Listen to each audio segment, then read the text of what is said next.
आज के दौर में लड़ाई का तरीका बदल गया है और नए तरह के खतरे देश के सामने हैं। इस बात का जिक्र रक्षा मंत्री राजनाथ सिंह ने एक वेबिनार के दौरान कर दिया। उन्होंने इस तरफ भी इशारा किया कि आने वाले वक्त में भारत के सामने नई तरह की चुनौतियां हो सकती हैं। सैन्य सहित उत्सव में बोलते हुए रक्षा मंत्री राजनाथ सिंह ने वीडियो कॉन्फ्रेंसिंग के माध्यम से लोगों से बात की और सेना के पराक्रम का बखान किया। राजनाथ सिंह ने कहा है कि दूसरे दृष्टिकोण से मेरे लिए ये इवेंट बहुत जरूरी है। बदलते वक्त के साथ खतरों और युद्ध के तरीकों में बदलाव हो रहे हैं। आने वाले वक्त में सुरक्षा से संबंधित अलग मुद्दे हमारे सामने हो सकते हैं। रक्षा मंत्री ने कहा कि हमारे देश में राष्ट्रीयता की भावना से साहित्य लिखे जाने की पुरानी परंपरा रही है। हिंदी हो या पंजाबी या फिर गुजराती, लगभग सभी भाषाओं में ऐसे लेखन हुए हैं जिन्होंने अपने समय में लोगों के अंदर स्वदेश प्रेम की भावना को जागृत किया और विकसित किया। उन्होंने कहा है कि मिलिट्री लिटरेचर को आम जन से जोड़ने के पीछे खुद मेरी गहरी रुचि रही है। उन्होंने कहा है कि मेरी बड़ी इच्छा है कि हमारी आने वाली पीढ़ियां हमारे देश के इतिहास, खासकर सीमाई इतिहास को जाने और समझे। इसलिए रक्षा मंत्री का पद ग्रहण करने के साथ ही मैंने बाकायदा एक कमेटी को गठित की। ये हमारे सीमाई इतिहास और उससे जुड़े युद्ध, शूरवीरों के बलिदान और उनके समर्पण को सरल और सहज तरीके से लोगों के सामने लाने की दिशा में काम कर रही है। एक मैं यह मानता हूं कि अपने में बहुत ही महत्वपूर्ण है और इस फेस्टिवल में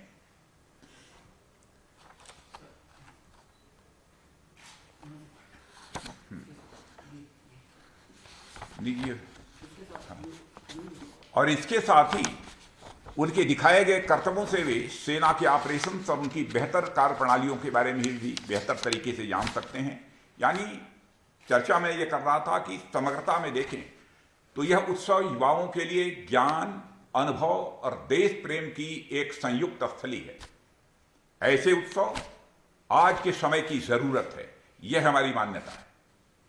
हमारा पंजाब प्रांत आज से नहीं, सदियों से सूरवीरों का यह जन्मदाता रहा है। ऐसे में इस तरह के उत्सव की शुरुआत अगर कहीं से हो सकती थी तो वह पंजाब के प्रांत से ही हो सकती थी और यह आयोजन हमारे उन वॉरियर्स को श्रद्धांजलि भी है जिन्होंने राष्ट्र के लिए अपना सर्वस्व समर्पित कर दिया। साथियों, हमारे देश में राष्ट्रीयता की भावना से लिटरेचर लिखे जाने की बहुत ही पुरानी परंपरा रही है। हिंदी हो या पंजाबी या फिर गुजराती, लगभग सभी भाषाओं में ऐसे लेखन हुए हैं जिन्होंने अपने समय में लोगों के अंदर स्वदेश प्रेम की भावना को जागृत किया है और साथ ही विकसित भी किया है। मैं याद दिलाना चाहता हूं, प्राचीन काल में चाणक्य जैसे विद्वान रहे हैं जिन्होंने वारफेयर के बारे में लिखा है, जो कई दृष्टियों से आज भी पूरी तरह से रेलिवेंट है। वहीं आधुनिक भारत में देखें तो महात्मा गांधी, सुभाष चंद्र बोस, सरदार भगत सिंह और लाला लाजपत राय से लेकर प्रेमचंद, जयशंकर प्रसाद और माखनलाल चतुर्वेदी ने राष्ट्रीयता की जो अलख अपनी लेखनी से जगाई, वह आज भी पाठकों के हृदय को राष्ट्र प्रेम के प्रकाश से भर देती है। जयशंकर प्रसाद के एक कविता के पाठ का मैं यहां उल्लेख करना चाहूंगा। हिमाद्रि तुंग श्रृंग से प्रबुद्ध शुद्ध भारती, हिमाद्रि तुंग श्रृंग से प्रबुद्ध शुद्ध भारती, स्वयं प्रभा समुज्ज्वला स्वतंत्रता पुकारती।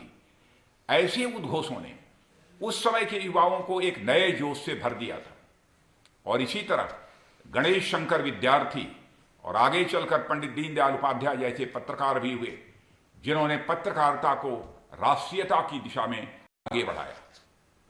साथियों, मिलिट्री लिटरेचर को आम जन से जोड़ने के पीछे खुद मेरी भी गहरी रुचि रही है और मेरी बड़ी इच्छा है कि हमारी आने वाली पीढ़ियां हमारे देश के इतिहास और खासकर जो बॉर्डर हिस्ट्री है, सीमाई इतिहास है, उसको जानें और समझें। और इसके लिए हमने डिफेंस मिनिस्ट्री का पद ग्रहण करने के साथ ही बाकायदा एक कमेटी गठित की है और यह हमारे बॉर्डर हिस्ट्री और उससे जुड़े जितने युद्ध हुए हैं, सूरवीरों ने बलिदान दिए हैं, और उनके समर्पण को सरल और सहज तरीके से लोगों के सामने लाने की दिशा में यह काम करे, इस दृष्टि से मैंने एक कमेटी का गठन भी किया है। रक्षा मंत्रालय से जुड़े थिंक टैंक, मिलिट्री स्ट्रेटजी से भी जुड़ी रिसर्चेज, जर्नल्स और पीरियोडिकल्स का ऑफलाइन और ऑनलाइन यह प्रकाशन करते हैं ताकि इस विषय में रुचि रखने वाले लोगों तक ऐसी सामग्रियां मुफ्त में पहुंच सकें।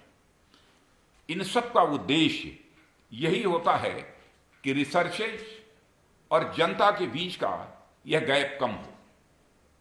समय समय पर मैं खुद इन कामों की समीक्षा करता रहता हूं और जो भी आवश्यक दिशा निर्देश होते हैं वह भी देता रहता हूं। मेरा प्रयास रहता है कि हमारे देश की जनता अलग अलग स्तरों पर हमारी सेनाओं और राष्ट्रीय सुरक्षा से जुड़ी चीजों को अच्छी तरह से समझें और यथासंभव उसमें अपना योगदान भी दें।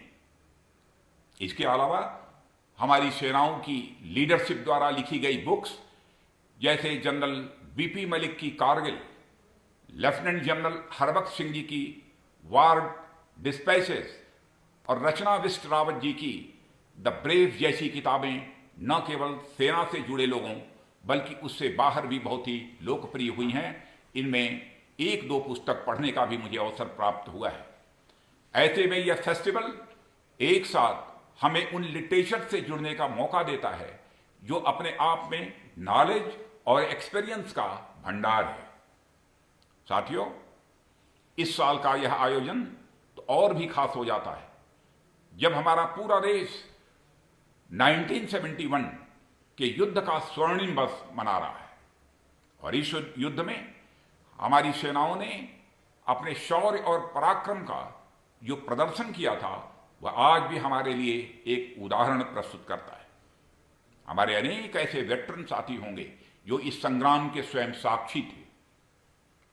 यहां मैं अपने युवा साथियों से कहना चाहूंगा कि आप सभी हमारे वेटरन से उनके अनुभवों को जानने का कोई मौका न छोड़ें।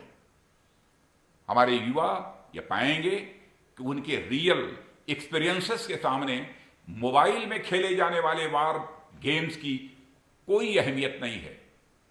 हमारे वेटरन्स इन अनुभवों के जीते जागते एक दस्तावेज हैं और चलते फिरते स्वयं में वह एक इंस्टीट्यूशन है। मैं इस फेस्टिवल में होने वाले इवेंट्स को, खासकर पैनल डिस्कशन के विषयों को देख रहा था तो मुझे लगा कि इसका दायरा केवल मिलिट्री तक ही सीमित नहीं है बल्कि मिलिट्री के साथ साथ यह हमारे पूरे भारतीय राष्ट्रीय सांस्कृतिक परिदृश्य को अपने अंदर समेटता है। साथियों, डिफेंस और स्ट्रेटजी से जुड़े विषयों के साथ साथ देश की संस्कृति, जय जवान जय किसान, आत्मनिर्भरता और बॉलीवुड जैसे विषयों पर संवाद इस आयोजन को बहुत ही व्यापक बना देते हैं। इसके अलावा जोश और जज्बा वाले military combat episodes, off roading show, bird watching, vintage car rally और सारागढ़ी युद्ध पर light and sound show, army dog display जैसे अनेक अलग अलग शोज विविधता में एकता की भावना को भी एक्सप्रेस करते हैं।